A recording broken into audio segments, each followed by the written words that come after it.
everyone, my name is Prince Aaron G. Paglinawan. So, andito ako ngayon sa i-interviewin ko isa sa mga naka-experience ng gera. Ang title ko is Final Peace Agreement noong 1996. So, ante, anong nangyari noong 1996? Ang nangyari sa 1996, maganda yon yung ginawa ng mga gobyerno, ang final peace agreement, para masolve ang problema ng mga bangsamoro at saka mga civilian. Ang nangyari sa after the final peace agreement, parang maganda rin ang kainatnan noon kasi ang mga civilians maluwang na nakapagnegosyo, parang peaceful na, at saka nakapag-aral ng mga anak nila, at saka maganda ng pamumuhay. So, Gayon din sa mga sinasamahan nila mga commanders, na at least mayroon na kahit konting pag starting ng business nila, mayroon na mabigay ng mga commanders o kaya yung mga posisyon. so, Yan ang okay. So, kailan po nagkaroon ng peaceful na sinasabi nyo, ante? yung parang peaceful na konti kasi wala nang gulo, wala nang labanan. Ang mga sundalo hindi na lumulusog doon sa mga bangsamoro nagninegosyo na, nagtatrabaho na maganda na ang pamumuhay nila. So, yun maganda. So, ano po ang epekto ng Final Peace Agreement noong 1996? Ang effect is parang na-solve ang problema, although hindi rin lahat kasi wala pa nakuha ang kanilang minimiti. Ang gusto nila mangyari yung yung kapayapaan, yung gusto nila mangyari yung freedom. Yung Pero at least ang gusto nila mangyari yung pagnegosyo nila maganda na, wala nang wala nang samok, saka nakapag-aral ng mga bata, saka nakapag-negosyo na sila, hindi na sila mabulabog punta dito punta doon katulad ng dati na walang hinto. Oo. Ang mga iba nakapunta na sa Malaysia dahil sa kabuhayan. Ngayon magkamaluwang na sila, ang mga iba nakaupo na sa magandang pwesto, nabigyan na ng posisyon na maganda. Marami na sila na itulong. Oo. So, nakakabuti ba to sa atin? Ito medyo nakabuti kasi wala nang gera, wala nang sakit ng ulo, may peaceful mind na tayo. Oo. Ayan. Ikat na lang yung Go. pre. Auntie, salamat po sa pag-pahid sa pag-interview ko sa inyo. Maraming salamat po. Opo, walang ano man. Ako din masaya din ako, nalaman nyo ang anong talaga ang nangyari sa after final peace agreement, para hindi kayo malito. Alam nyo din na nakakatulong sa akin ang final peace agreement. Kuya Yente, ano pong mabibigay niyong aral sa isang kagaya ko na isang student? Maganda yan. Ang masasabi ko lang, habang nabibigyan kayo ng prioridad tungkol sa pag-study, tungkol sa posisyon, anuhin nyo yan, gamitin nyo talaga yan. Mag-aral kayo mabuti para marating nyo ang minimiti nyo. Katulad ng magandang posisyon, makaupo kayo sa magandang posisyon, o kaya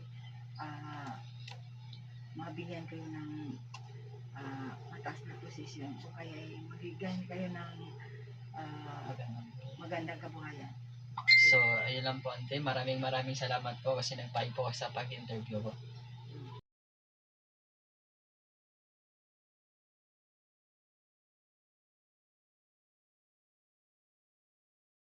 Rest assured, that you can depend on this administration to implement all signed peace agreements for the security, the inclusive progress. Ito ang tiniyak ni Pangulong Ferdinand R. Marcos Jr. sa patuloy na pagtataguyod ng kapayapaan sa Pilipinas. Kasabay ng pagdiriwang ng National Peace Consciousness Month ngayong buwan ng Setyembre. Ngayong araw, pinangunahan ng Pangulo ang komemorasyon ng ika-28 anibersaryo ng 1996 Final Peace Agreement sa pagitan ng gobyerno ng Pilipinas at Moro National Liberation Front o MNLF. Sa pamamagitan ng kasunduan, mahigit 7,000 MNLF combatants ang nagbalik loob sa gobyerno at umanib sa Armed Forces of the Philippines at Philippine National Police. Matatanda ang noong 2022, pinangunahan din ng Pangulo ang panunumpa ng ilang opisyal ng MNLF bilang mga bagong miyembro ng Bangsamoro Transition Authority. Tanda ng kapayapaan, pagkakaisa at reconciliation agenda. As the country's National Peace Agency, we hold on to our commitments to work closely with our peace partners in ensuring the implementation of all our signed peace agreements. Mas pinaigting pa ang pagsusulong ng transformation programs na layong tulungan ang mga dating MNLF combatants at kanilang pamilya at maging komunidad. So my fellow Filipinos, the dividends of the peace that we have worked so hard to achieve are now upon us. And the responsibility to create a more inclusive and prosperous country now lies in our hands. Samantala, tiniyak naman ng mga opisyal ng BARM ang mapayapa at maayos na pagdaraos ng unang Bangsamoro election sa susunod na taon. Kami as MNLF, ma-assure namin at least whatever falls sa amin, i-fulfill namin in a peaceful way. The Bangsamoro government are working very efficiently. That is as a result of the implementation of all the programs of the Bangsamoro government with the support of the national government. Sa unang araw ng Setyembre, pinatunog ang peace bell sa Quezon Memorial Circle sa Quezon City, hudyat ng pagsisimula ng pagdiriwang ng taunang National Peace Month. Iba't ibang aktibidad din ang inilatag, kabilang na ang pagsasagawa ng Peace Education Summit at ang ika-38 komemorasyon ng Sipat Peace Accord kasabay ng pagdiriwang ng kaarawan ni Pangulong Ferdinand R. Marcos Jr. sa September 13.